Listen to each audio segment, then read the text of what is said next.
saveur divine. Cette bonne nouvelle du royaume sera prêchée dans le monde entier pour servir de témoignage à toutes les nations. Alors viendra la fin. Ce pain céleste vous est présenté par Immaculée Niraneza.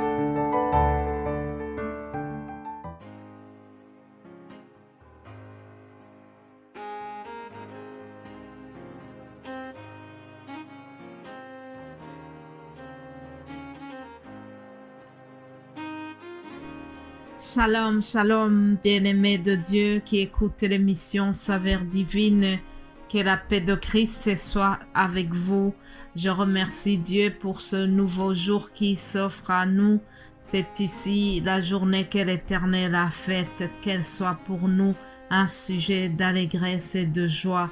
Je souhaite que ce mardi soit pour toi qui écoute un sujet d'allégresse et de joie. Au nom de Jésus-Christ, que l'Éternel t'écoute, que Jésus-Christ se manifeste à toi d'une manière spéciale, que tu puisses vraiment expérimenter sa bonté aujourd'hui. Comme vous savez, nous avons le thème qui dit « Ne crains rien, je suis avec toi ». Nous sommes partis du verset que nous trouvons dans le prophète Ésaïe 41, 10. C'est une parole que la plupart de vous connaissez, vous l'aimez beaucoup. Alors je le répète pour les nouveaux, peut-être qui n'ont pas suivi hier. Il est écrit « Ne crains rien, car je suis avec toi. Ne promène pas des regards inquiets, car je suis ton Dieu. Je te fortifie, je viens à ton secours.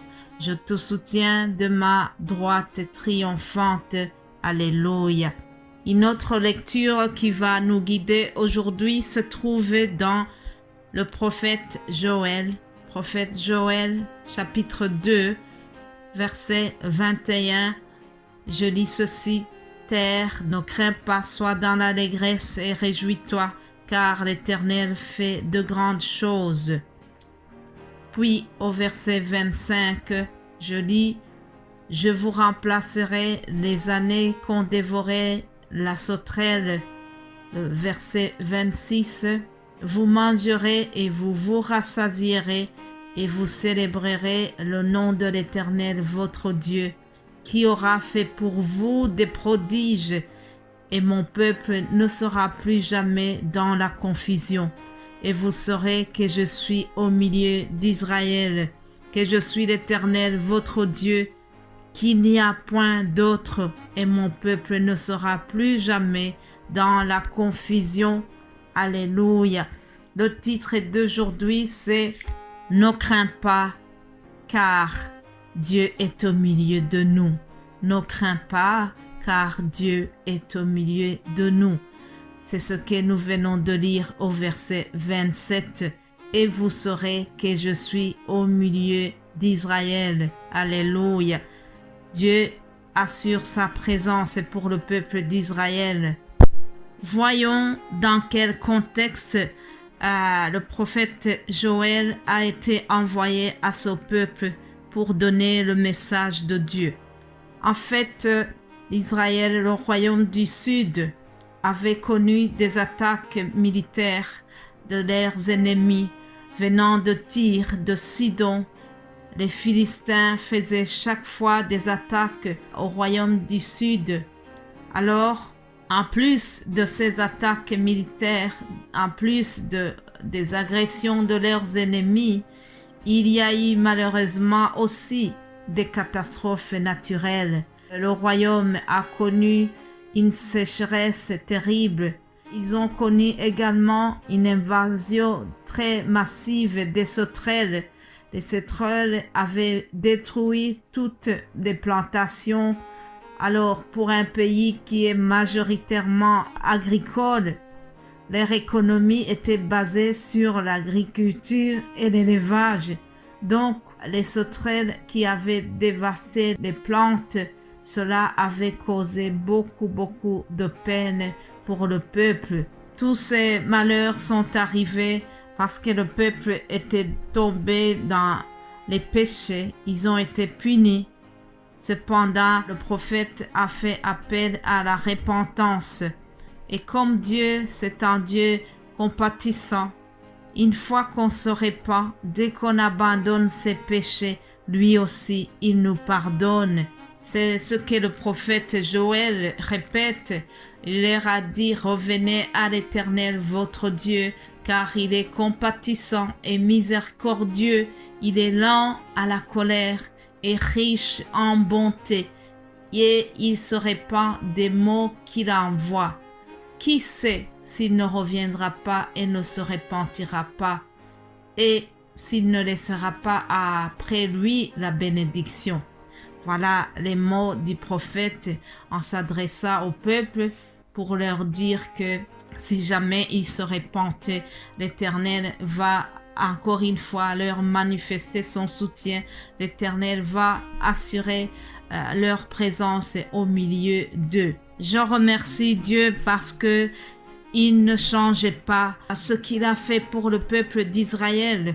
Il est prêt à le faire pour nous aujourd'hui. Il veut nous rassurer, il veut nous manifester sa puissance et sa présence dans notre vie de tous les jours. Ne craignez pas, chers amis, ne craignez pas des maladies, ne craignez pas les catastrophes naturelles qui sont en train de se manifester. Quoi qu'il arrive, Dieu est au-dessus de tout cela. Oui, il y a la crainte de l'avenir. Nous voyons l'inflation qui n'arrête pas et tout cela, ça nous fait peur.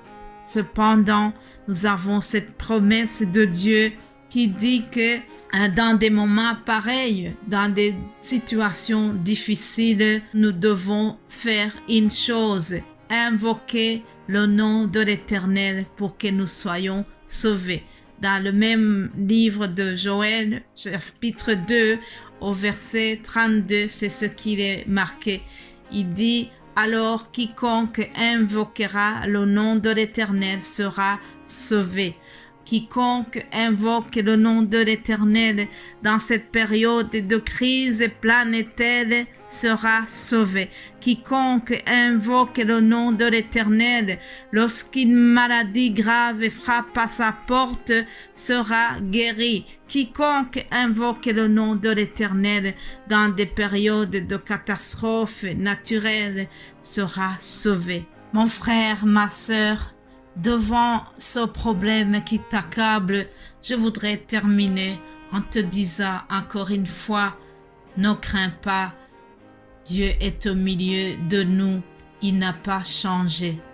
Oui, comme dit le chant, Jésus est au milieu de nous. Jésus est au milieu de nous. Ce regard s'abaisser sur nous, sa douce voix l'entendez-vous? Oh, je vous aime tous, oh, je vous aime tous, sa douce voix l'entendez-vous? Oh, je vous aime tous. Jésus est au milieu de nous. Il nous dit que nous ne devons pas avoir la crainte. Il est avec nous. Celui qui a fait des signes et des prodiges dans le temps n'a pas changé. Aujourd'hui aussi, il va le faire pour toi et moi. Ne craignons rien. Soyons plutôt dans la confiance, soyons dans l'allégresse et réjouissons-nous car Dieu est au milieu de nous et il est tout puissant. Voilà, je termine ce message et j'aurai la joie de vous retrouver demain. Dieu voulant. Que Dieu vous bénisse abondamment. Soyez dans la joie de notre Seigneur Jésus-Christ. Amen, amen.